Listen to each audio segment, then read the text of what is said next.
السلام عليكم، كي دايرين؟ لاباس عليكم؟ كلشي بخير. مرحبا بكم اليوم في فيديو جديد مع سعيده فراجي. ان شاء الله اليوم غادي نوريكم كيفاش كنقي طريقتي في الحوت التنقيه ديالو بدون سكين او بالعربيه الدارجه بلا موس. تابعوا معايا ما تمشيو فين. الوغ بالنسبه للحوت، بعض المرات كنشريو الحوت نقدروا نكونوا زربانين و ما نعطيوش لهداك السيد اللي كيغسل الحوت يغسلو لينا، يعني نقدروا نجيبوه حتى للدار نغسلوه. يعني في كل الاحوال المهم الانسان يتعلم واحد الحاجه يديرها لراسو الا وحل فيها. انا غنوريكم طريقتي في الغسيل ديال الحوت، كيجيني ساهل ما كنتبعذبش معاه نهائيا واخا تكون حوته كبيره. عندنا هنايا المقص وعندنا فورشيط وواحد الشبيته صغيره. هاد الشبيتات هادو كيتباعوا عندهم 5 دراهم باكيه تقريبا، كتكون فيها ديك فيها 4 ديال الالوان. نبداو على بركه الله. اول حاجه ملي كنبغيو ما كنخدموش الموس نهائيا، غادي كنقطعو كاع الحاجه اللي غتضربنا في يدينا كنحيدوها، يعني بحال هاد الجناب كنقطعوهم كاملين بالمقص.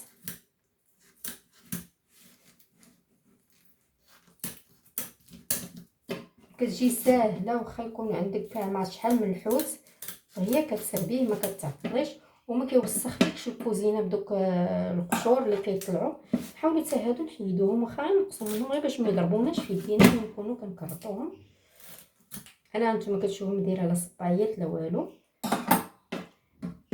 كناخذوا الفرشيط وكنبقاو نكرطوا على هذا الشكل هذا، يعني بدون موس او بالاحرى بدون سكين.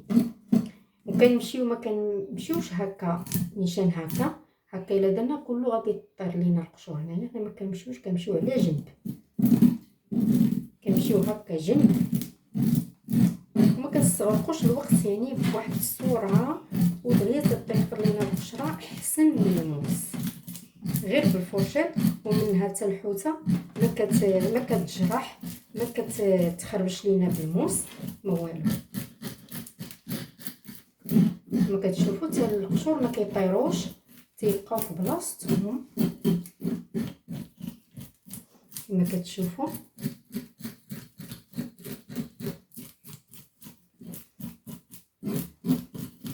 ندوروا عليها كامله ونقلبوا الجهه الاخرى، يعني نفس الطريقه نديروا هكا.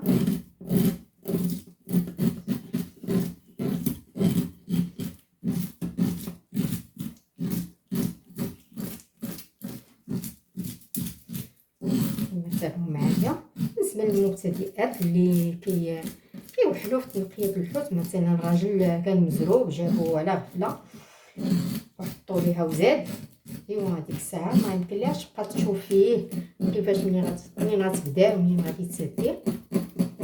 وساهل التنقيه، يعني ها نتوما كتشوفوا بدون سكين.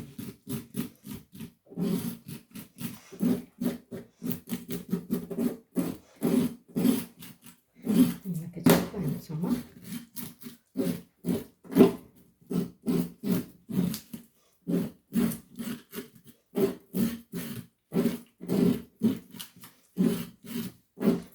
نبغيش نوقف لكم لا فيديو ولا نزربوا لكم، باسكو بغيتكم تشوفوه. انا دابا حيدت ليها هذه القشور، غادي نخليها هكا على جنب. شوفوا كما كتشوفوا القشور كيبقاو ليا بلاصتهم، يعني ما كيطير لا لاحظ لا والو، يعني تيبقاو في بلاصتهم. نزيدو وحده اخرى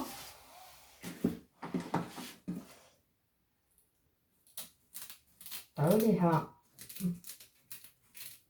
المؤخر ديالها ديك الزعنافه ولا سميتها، كنحيدو هاد الزعانف اللي كيكونوا الفوق، ويكون غير المقص يكون ماضي مزيان، يكون خاص بالمطبخ. سيرتو هاد المقوسه هادو اللي كيكونوا كلهم حديد، ماشي بحال دوك الاخرين اللي كيكونوا هنايا بلاستيك، هادوك راه دغيا تيتقرضوا. هذا كيكون كله حديد فيه غير هاد الجليدات من الداخل باش ما تيحافظوا لينا هادو حتى يكون شويه ماضيين. هذا مزيان، هذا المقص هذا اذا لقيتوه ما تفلتوش مزيان. هذا المقص هذا صحيح يعني واخا كتبركي عليه ما تخافيش ليه يتهرس، ماشي بحال هذوك اللي عندنا من البلاستيك بغيت تقرد لهم هذاك ديال البلاستيك ديالهم. ندوزو للتقشار. هانتوما كما كتشوفوا، شوفوا مع الفرشاه كيطيرش القشور، شوفوا كيبقاو في بلاصتهم ما كيطيروش الفوق، وكنمشيو مجنبين يعني ما كنمشيوش اون دغوا، يعني كنمشيو هكا على جنب.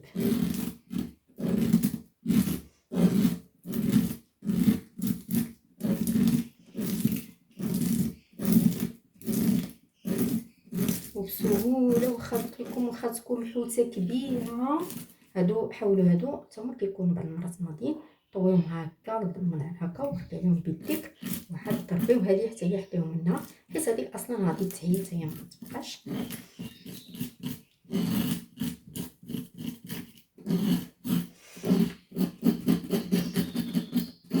شي قشور تيبقاو بلاصتهم ما كيطيروا لينا لا في السقف ولا في الجناب ديال الكوزينه. نزيدو حطيناها قلبناها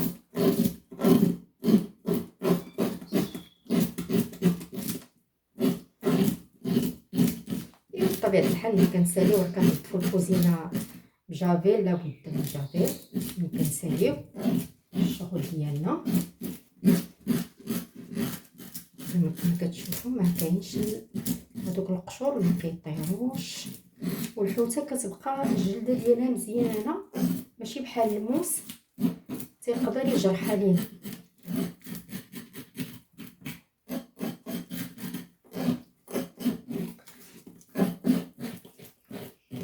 هادو بلا ما تقيسوهم لان نتوما غادي تحيدوا.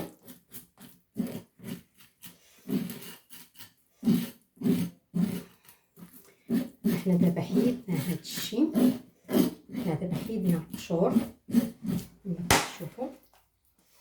دابا غنجمعوا هاد الشيء اللي حيدناه. شانتوما القشور كيبقاو مجموعين في بلاصه وحده، يعني ما كيتشتتوش لينا على المطبخ.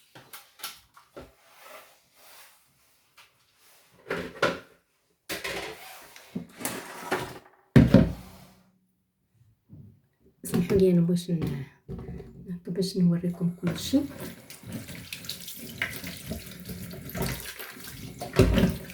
دابا كنشلوها من داك القشور اللي لاصقين فيها كما كتشوفوا هما.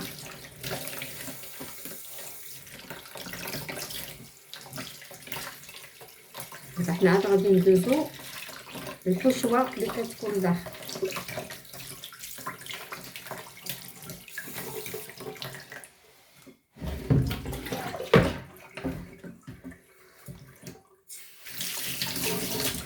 كيفاش كنحيدو هذه الحشوه اللي كتكون الداخل؟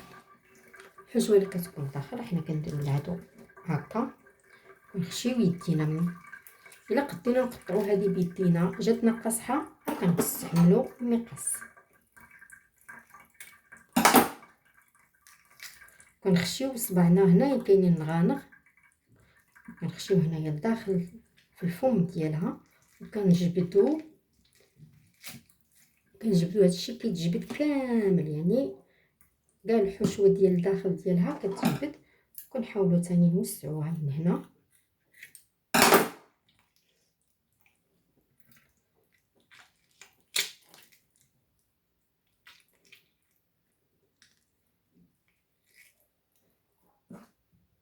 بزاف الناس كيوحلوا في التنقيه ديال الحوت، وهادو العوينات حنا كنديروا من التحت كنخشيو صباعنا وكنخرجوا ديك العين.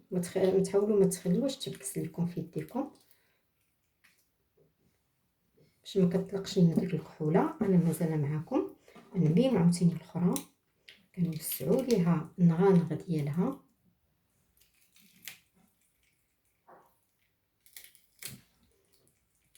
كنعاودو ثاني نخشيو كنجربوا هذه كامله، يعني ملي كنجروها كامله راه كيتجبد لينا كلشي كيتجبد. كنعاود نوسعوها هنايا من هنا بالمقص.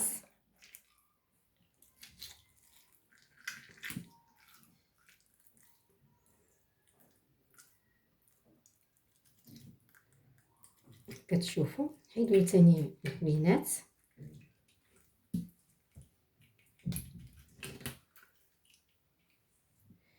دابا غنشوفوا، دابا ندوزو للمرحله ديال التنظيف.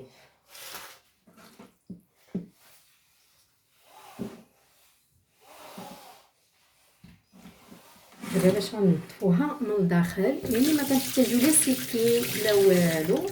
باش غنظفوها كنديروا لها هكا ساهل مهله، غير بهاد الشويته هذه.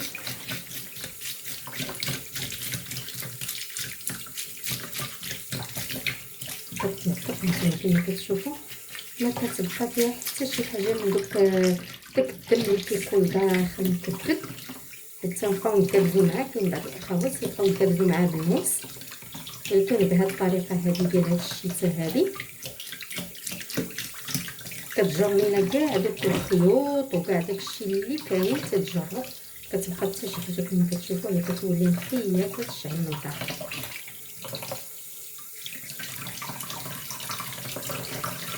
هذه بناء الحقيقه بزاف الاخوات كنبقاو نهضروا هكا تقول تنقيه الحوت كتشوفوا كلمه كتغلبهم. انا ما تيغلبنيش الحوت، عندي طريقتي زعما كنغسل بهم الحوت ما كيغلبش، واخا تكون الحوته كبيره كنجيبها انا، ما كنحتاجش نبقى نتسنى انايا السيد اللي كينقي الحوت. كيكون باقي عندي الوقت كنجيبها للدار. وكاين الحوت عرفتيني الانسان كيشري جديد وكيديرو في الفريغو، كيقول لي انا اللي كيدير الفريغو راه ما تيتنقى ما والو. كما كتشوفوا هانتوما كما كتشوفوا هنا بلا موس بلا والو. نحافظوا على يدينا من الموس. صافي حنا ندوزو الثانيه نفس الطريقه الشويته.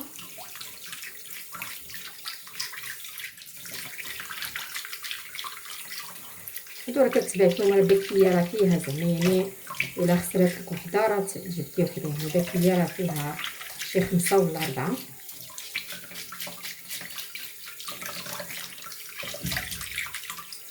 شي كيجبد كلشي كيتجبد، حتى حاجه ما كتبقى. وهذه راه مازال كنستعمل هاد الشيته هذه، يعني كنشدها كنبقى نكرطها غير بالفرشات، ومن بعد كنرقبها بجافيل صافي. وجافيل راه تينقي كلشي، حتى الريحه ديال الحوت ما كتبقى كاع طول في الدار.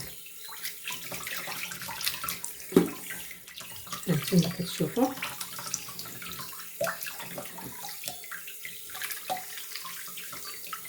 ولا بقاو لينا هكا شي قشيرات هكا كنحسوا بهم هنا حرشين، هاد اللي كيكونوا هنايا غير بالفرشيط عاوتاني. يعني ما كنستعملش نهائيا الموس، غير بالفرشيطه.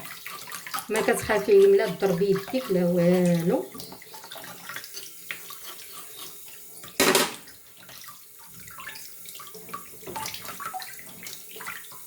كما كتشوفوها كتشعل. انا ما قطعتش لكم فيديو نهائيا باش تمشيو معايا المراحل مزيان. صافي هذه الفرصه ديالنا وجدات بسرعه، يعني ما كاينش شي حاجه تعطلنا. صافي نكملوا دابا نطفوا المكان.